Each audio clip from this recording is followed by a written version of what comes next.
لا الہ الا اللہ پڑھ لا الہ الا اللہ۔ حضرت محمد ابن سیرین رحمت اللہ علیہ جو تابعی ہیں،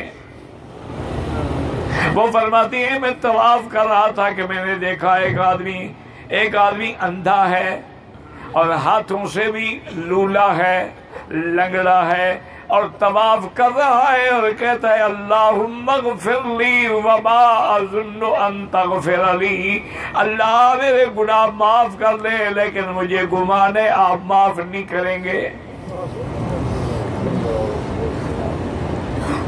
حضرت محمد بن سیرین فرماتی ہیں کہ میں حیران ہو گیا یہ کیسی دعا مانگ رہا ہے؟ تو کہتے ہیں جب طواف ختم ہوا تو میں نے جا کے پکڑا، پوچھا کیا بات ہے؟ اس نے کہا محمد بن سیرین میں وہ بدبخت ہوں جس نے عثمان کو تھپڑ ماری رضی اللہ،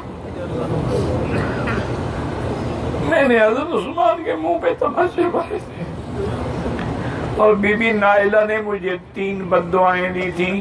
ایک تو بددعا یہ تھی جب بس اللہ یدک، اللہ تیرے ہاتھ کو خوش کر دے، وَأَعْمَا بَصْرَكَ، اللہ تجھے اندھا کر دے، وَلَمْ يَغْفِرْ ذَنْبَكَ، اللہ تیرے گناہ کبھی معاف نہ کرے۔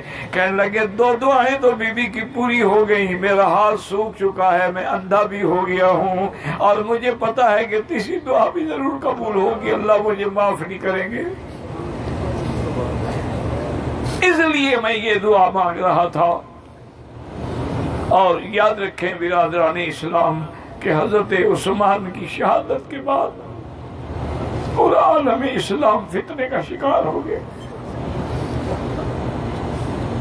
سارے فتوحات رک گئے، اور عالم اسلام میں مسلمانوں میں جنگیں چھڑ گئی، یہودی اپنی سازشوں میں کامیاب ہو گئے۔